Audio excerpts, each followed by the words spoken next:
Herjá, skoðum hérna núna hluta E. Það er þá fjórðungur hnitakerfisins og við erum komin með okkar einingarhring hérna og þetta skiptist í 4 fjórðunga og þetta þurfum við bara að muna. Þetta er fyrsti, sem vinnum við alltaf rangsális, þannig að þetta er nummer 2, þetta er þriðji og þá fjórði fjórðungur. Og hérna þá skilgreinir þau að ef eitthvað horn þeta er minni en 0, nei, stærri en 0 en minna en pi deilt 2, þá er því þessi fyrsti fjórðungi. Þannig hérna er hornið 0, hérna er hornið pi deilt 2. Þannig að ef hornið er á þessu bili, þá er því fyrsti fjórðungi. Og síðan bara heldur þetta áfram. Skilgreiningar fyrir alla þessa fjórðunga. Það er svona. Ok, en tökum núna dæmi. Segjum að við erum með þessu upplýsingargerðnar. Ef að kósinus af ykkur horni er 0,3, í hvaða horni er stefnuhornið okkar, þetta þeta. Þá, það sem ég verð að fatta þá, er að kósinus af horni þeta, það er x-nið punktsins. Þannig að þá veitum við það, ok, x-nið punktsins er 0,3. X-nið punktsins er 0,3. Þannig að hérna er x-ásin okkar, hérna er x1, hérna er 0, hérna er x minus 1. Þannig að 0,3 er eitthvað staðar hérna, cirka bát. Þannig að það þýðir að við erum með punkt sem er annarkvort hérna eða punkt sem er annarkvort hérna. Annarkvort þessu stöðum. Þannig ég sé að þetta stefnuhorn hlýtur þá að vera annarkvort fyrsta eða fjórða fjórðungi. Þannig að þetta er þá í fyrsta eða fjórða fjórðungi. Tökum þá eitt annað dæmi. Ef að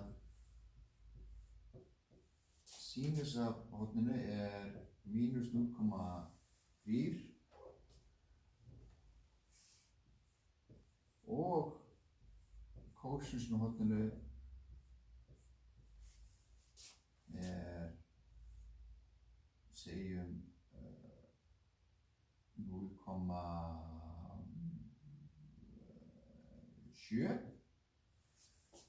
Hvar er þá hornið okkar? Þannig að við erum með tvenns konar upplýsingar núna.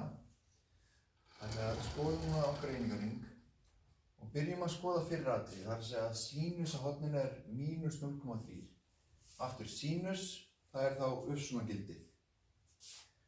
Þannig að við veitum þá að uppsumagildið er mínus 0,3. Hérna er 1, hérna er 0, hérna er mínus 1. Þannig að hann er cirka í þessari hæð. Það þýðir að við annarkvort með punkt hérna eða punkt hérna. Þá næst notum við að þetta er skilyrði sem segir að kósinus af þetta er 0,7, það þýðir að x skildi 0,7. Þannig að það þýðir að þessi hérna punktur er ekki lengur möguleiki því hérna erum við í mínustölu. Þannig að hlýtur að þýða að við séum einhvers staðar hérna, í þessum hérna punkti, cirka bát, að þá er sínus af þetta, það er einhver mínustala og kósinus af þetta er einhver plústala. Og nú getum við sagt hérna þá er þetta í fjórða fjórðungi.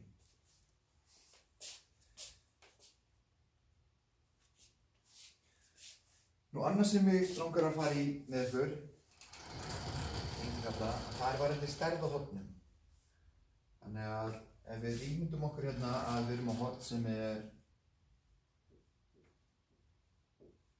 30 gráður. 30 gráða horn, það er gott að segja nákvæmlega. 30 gráða horn er eitthvað cirka bát svona. Það er svona horn. Ok, en ég myndi spyrja ykkur, hvað er 390 gráður? Hversu stórt horn er það? 390, það þýðir að við förum inn að heilan hring, það er 360. Og þá vantar mig 30 gráður upp á og þá er ég komið sama og ég var með áðan. Þannig að það er raun og verið engin munur á þessum tveimur hornum. 30 gráður og 390. Þetta er nákvæmlega sama horn. Skiptir ekki máli. Eini munur sá er að hérna er ég búinn að fara í einn hring í viðbót. Ég geti síðan farið í annan hring í viðbót og annan hring en það kemur alltaf út á það saman. Út af þessu þá getum við skrifað reglu sem þannig að eitthvað horn þeta